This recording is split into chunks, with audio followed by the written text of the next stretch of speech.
parents suddenly got back in my life when someone lied to them that I married a rich boss, so I played along and taught them a lesson.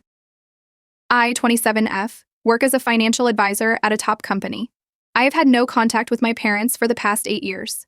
I have an older sister, Celeste, 34F, who is happily married with 2 kids. We maintain occasional communication, but we aren't that close. When I was just 19 years old, an incident occurred that made me cut off my parents from my life. You see, my parents are devout Catholics, the type who take their faith incredibly seriously. Throughout our upbringing, they expected both my sister and me to strictly adhere to these beliefs and follow a life path deeply rooted in their religious values. So instead of enrolling us in local schools, they chose to homeschool us. Their reasoning was that these schools didn't align closely enough with their beliefs, so they decided to take our education into their own hands.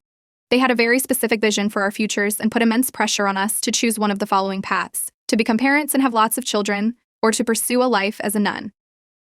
Our parents expected us to conform to the traditional expectations of our community, and these were the only options they deemed suitable for us. My sister, who is 7 years older than me, never dated, lived at home until she got married, rarely traveled more than 10 miles from our house, and didn't participate in any group activities around our town. It was clear why she was our parents' favorite. When she was just 22 years old, they arranged her marriage to Matthew, the son of my dad's friend. At her wedding, they critique everything, from the readings to the order of events during the Mass, even though an ordained priest officiated it. Luckily for my sister, Matthew turned out to be a great guy, and Celeste has a great life with her 2 children. Seeing that my sister had to get married at such a young age, I knew I wanted a different life than hers. She might have been content, but I didn't want to follow the traditional route. I was a young woman full of dreams, ambitions, and a passion for independence. I wanted to build a career, travel, and explore the world. My vision for my life clashed head-on with the traditional expectations my parents held dear. After I graduated from high school, I really wanted to go to college, even though my parents were dead set against it. I applied to a top university in our district and was thrilled to receive a full scholarship. But when I shared the good news with my parents, they were furious, and my dad had a complete meltdown. So he began to shout at me, his words filled with disapproval and frustration. My mom, on the other hand, refused to look at me. My parents couldn't understand why I wanted to go to college when they believed I should be focusing on following the traditional path they had laid out. It was a heartbreaking moment, watching the people I love the most in the world react so negatively to my pursuit of higher education. The fallout from that argument was profound. It marked the beginning of a growing divide between me and my parents for the years to come. It was clear that pursuing my dreams was not in line with their vision for my life, and this incident was the catalyst for our eventual estrangement. Starting college opened up a whole new world for me. I learned things that challenged the beliefs my parents had instilled in me throughout my upbringing.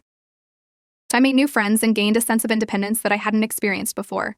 My parents, however, struggled to accept these changes in me. They saw my newfound independence and the influence of my college experiences as a threat to the values they held dear. Our reunions during college breaks were marked by tension and misunderstandings. I felt like I was walking on eggshells, trying to avoid topics that would inevitably lead to arguments. So the gap between our worldviews was widening, and it was becoming increasingly difficult to bridge the divide. Despite all the changes, a part of me still longed for their acceptance, but it seemed like an elusive dream. After graduating from college, I was thrilled about the prospect of finding a job and kickstarting my career. I expressed my strong desire to pursue a career to my parents and eventually move out of their house to follow my dreams.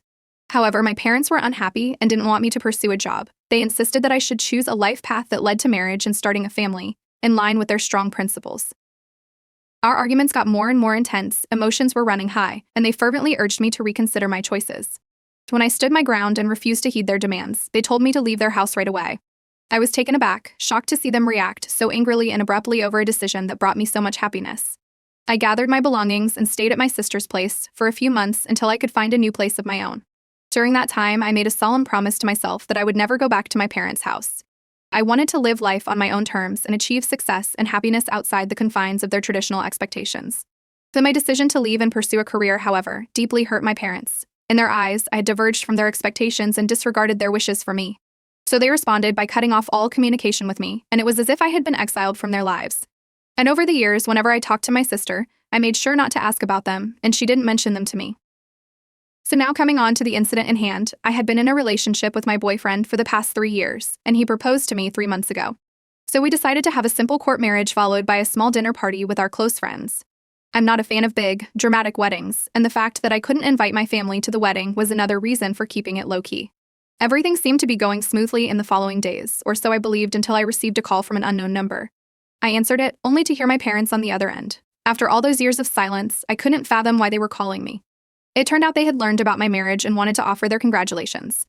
I hesitantly thanked them, a mix of emotions flooding over me. They continued to inquire about my life and well-being, and I answered their questions without much thought.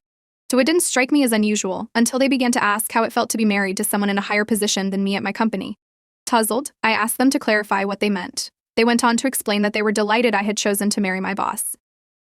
At this point, my jaw nearly hit the floor. I couldn't fathom why they would think I was married to my boss. They told me that one of their acquaintances had informed them about this and that they couldn't be happier. For the whole time, I remained mostly silent as they continued to chatter about how proud they were that I was finally married.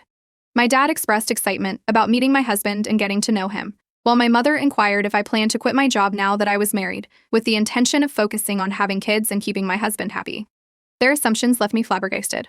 It slowly dawned on me that the sole reason they had reached out to me after 8 years was their belief that I had married my boss, which, in their minds, elevated my status in society, and they expected me to now become a traditional wife. Their condescending tone and expectations infuriated me, but I decided to play along.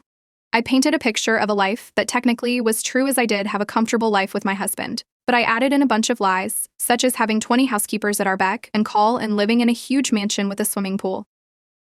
My parents eagerly lapped up my story, and their excitement grew as they asked if I could arrange a meeting with my wealthy husband. Their excitement was embarrassing, considering their eagerness to reconnect with me hinged solely on the false belief that I had married my boss.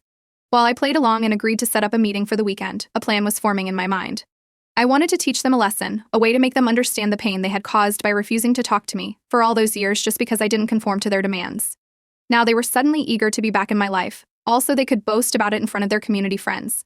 It was a bitter pill to swallow, and I was determined to make them see the consequences of their actions. I talked to my husband about my plan, but he was unsure about it. He understood why I lied, but he was hesitant about starting things off on the wrong foot since he was going to be meeting my parents for the first time. After some convincing, he finally agreed to go along with my plan. I also reached out to my boss, who was actually a female and had become a close friend to me over the years I had worked at the company. I explained the situation to her, and she found my parents' beliefs quite amusing. I asked if we could use her house for the day, and she readily agreed. I sent the location to my parents and set up the meeting they had requested. On the day, my parents arrived at the house, believing they were meeting my wealthy boss, whom I was apparently married to. So their eyes widened as they took in the size of the house and the expansive lawn. My husband and I greeted them, and my dad shook my husband's hand with a bit too much enthusiasm. My mother hugged me and congratulated us on our marriage. My husband, though initially hesitant, played his part flawlessly. So he greeted my parents with a warm smile and engaged in small talk, pretending to be the wealthy boss they believed him to be. We sat down for lunch, and my parents couldn't help but notice the team of housekeepers who brought out our plates. My dad started bombarding my husband with questions about the house, his assets, and how I headed up with someone of his stature. Despite my irritation with the question, my husband, to maintain the charade, spun an intricate tale about his wealth, success, and a story on how we met, all part of our elaborate act. Amidst the conversation, my dad, unable to contain his curiosity, leaned in with a twinkle in his eye and asked my husband, I've always wanted to own a classic car collection. Do you have any vintage cars around that I can check out?" My husband played along, telling my dad that he indeed had a few vintage cars. And they both headed off to explore my wealthy husband's car collection, which in reality belonged to my boss. So meanwhile, my mother hung back, and in a hushed tone, she confided in me. We are so happy that you are married to a rich man because we have been struggling to make our house mortgage payments," she admitted, her eyes filled with worry. "We are afraid that we might lose our home." I was left staring at her in disbelief as she continued, suggesting that now that I was married to my wealthy husband with a huge house and a vintage car collection, I could convince him to help out with their mortgage payments.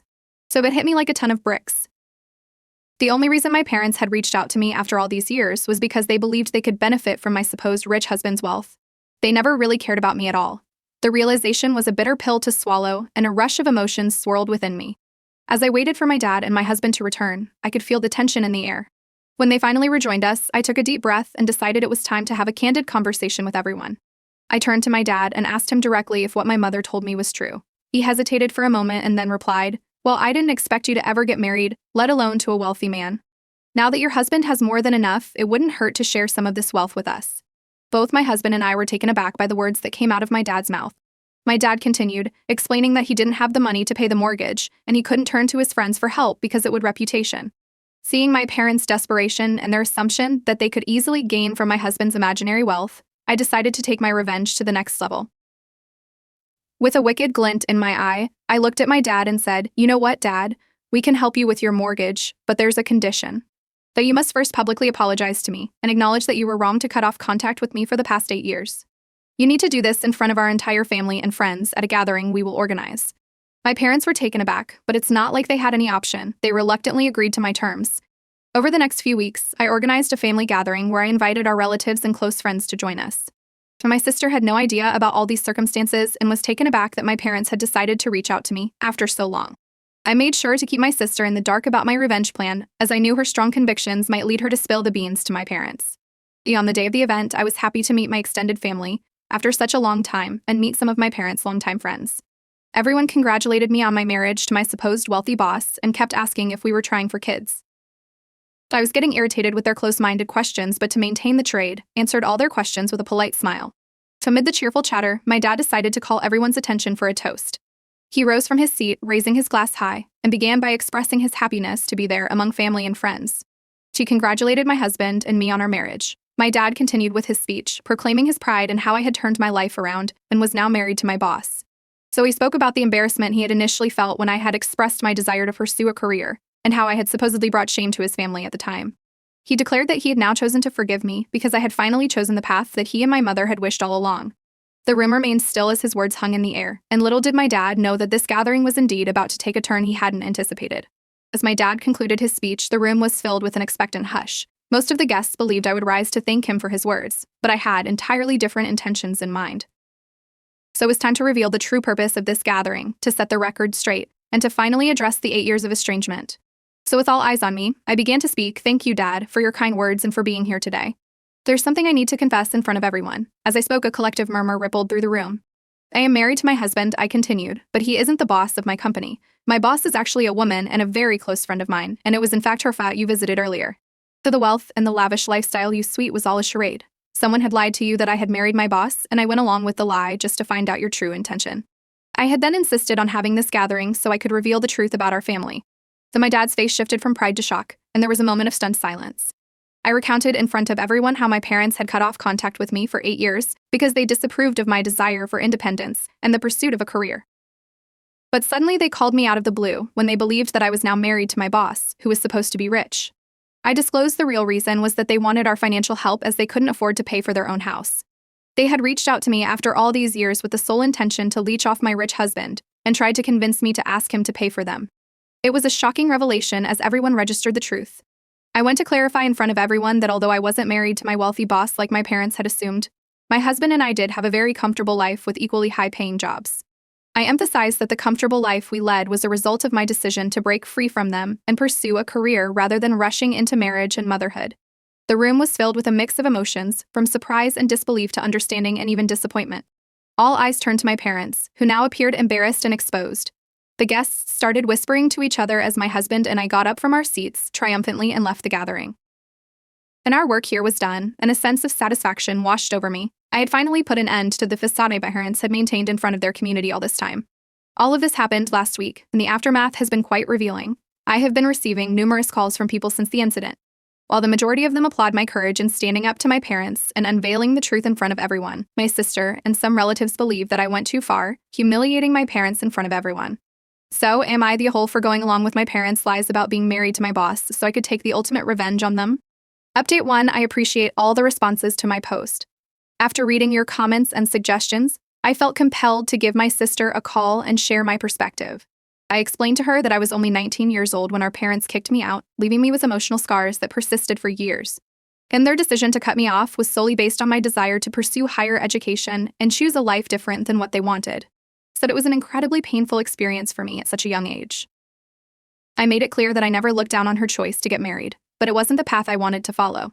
I described the hurt I felt upon discovering the real reason my parents wanted to reconnect with me after all these years. I posed a question to Celeste, asking if she would ever treat her own children differently and cut them off if they made a decision she didn't like. She solemnly responded with a no. I pointed out that as a parent herself, she should understand that what my parents did to me was extremely wrong. So this is why I felt compelled to teach them a lesson they wouldn't forget. My sister, after hearing my side of the story, expressed sympathy for the challenges I had faced. I had always kept my feelings to myself, so she hadn't fully grasped the extent of my struggle. Celeste admitted that she had no idea how I'd felt all these years, and she understood now why I took the actions I did. So while she couldn't entirely stand behind my revenge, she assured me that she wouldn't hold it against me. I was happy after my conversation with my sister. As for my parents, they haven't reached out to me since the incident, and I have no plans to initiate contact with them first. Given the way I exposed their truth, I can only imagine they are seething with anger. It remains to be seen whether they will reflect on their actions and attempt to rebuild our fractured relationship or continue to blame me for their actions. For now, I stand by my decision to bring these issues to light and hope that they will have learned a valuable lesson. So my mother reached out to me today while I was at work. She expressed how she and my father felt humiliated in front of everyone, with my father harboring anger towards me. She continued to admonish me for lying to them, but I reminded her that I had simply played along to uncover their deceitful intentions. My mother attempted to justify their actions, explaining that they believed I was finally going to conform to their idea of a good girl by giving up my career and focusing on my family. I made it clear that I had no intentions of doing so, especially with the financial stability I had achieved and the prospect of a promotion at my company on the horizon. I reiterated that I had no regrets about my actions, as they had only revealed my parents' true facade. She also shared that some of our relatives and friends were talking about them now, and a few had expressed to my parents that what they had done to me 8 years ago was wrong. This revelation seemed to have further infuriated my dad. I didn't want to continue having this conversation with my mother anymore, as I knew it wasn't going to go anywhere, so I cut off her call. I didn't want to continue having this conversation while I was trying to work. My parents were set in their ways, and so was I. I was just glad that the aftermath of the gathering was creating ripples of change, not just within our family, but also within the broader circle of people who were privy to the situation. Update 2: It's been 3 months since my last update, and a lot of things have happened since then. Following the advice from many of you, I decided to begin therapy. I realized that I hadn't been dealing with the estrangement from my parents in a healthy manner, and the lingering resentment had been a heavy burden for years. While I had exposed the truth about their intentions, I didn't want to continue holding onto that resentment. Therapy has been a step towards finding a healthier way to address my past and emotions. As for my parents, they agreed to sit down and have a conversation with me, largely due to my sister's heartfelt pleas. I had been initially reluctant to meet them, but my husband encouraged me to give them a chance. So we all gathered at my sister's place, and I chose to remain silent as my parents took a seat to initiate the conversation. And my mother started by expressing her regret for our previous encounters, which really surprised me. She admitted that she had been doing a lot of soul-searching and had realized that their actions had hurt me deeply, and she now understood the pain it had caused. My father, who had remained silent until then, acknowledged that cutting off contact with me 8 years ago had been a mistake and that they were determined to make amends. They explained how their strong commitment to their beliefs had prevented them from seeing things from my perspective. I remained cautious, opting to listen more than speak. Their words seemed to come from a place of genuine reflection, which was a positive start to our conversation. So my parents shared how they had been seeking guidance from their community, which had helped them see the error of their ways. While it was challenging, I understood that it was the first step towards some form of reconciliation. My sister appeared relieved with how the conversation was progressing. She had been a silent yet supportive presence during our discussion, and her hope for a renewed bond between our parents and me was evident in her expression. Seeing her optimism gave me some reassurance that perhaps, with time and effort, our family could find a way to heal and reconnect one day. Despite the challenges ahead, it was a comforting thought that we were taking steps toward repairing the rift that had separated us for 8 long years. I will continue to attend therapy and remain open to the possibility of reconciling with my parents in the future, though I will approach it with caution. For those wondering about my husband, we're doing great in our marriage. Our married life has been blissful so far, and he always supports my decisions. I'm really lucky to have a partner who loves me so much, and I look forward to growing old with him. We're not thinking about having kids right now, but we're open to the idea. At the moment, we're just enjoying our lives and traveling the world together.